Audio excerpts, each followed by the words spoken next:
My favorite part of the process. So what do we have here, Joe? It's Bicol Express. Bicol Express. Very flavorful, nice. Didn't you say there was some ginger in here, or is it all? Yeah, ginger, garlic, onion, coconut milk, shrimp paste.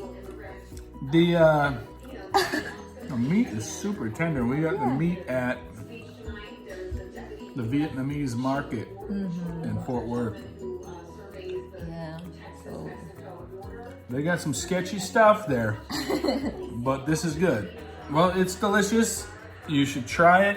Ingredients and stuff are in the description. yeah, I'm gonna put all the ingredients information. This would in be the good over rice box, too, but we forgot to buy rice, and we're kind of doing low carb. So it's delicious just like it is. Okay, so yeah, gonna see you on my next video, guys. Bye bye.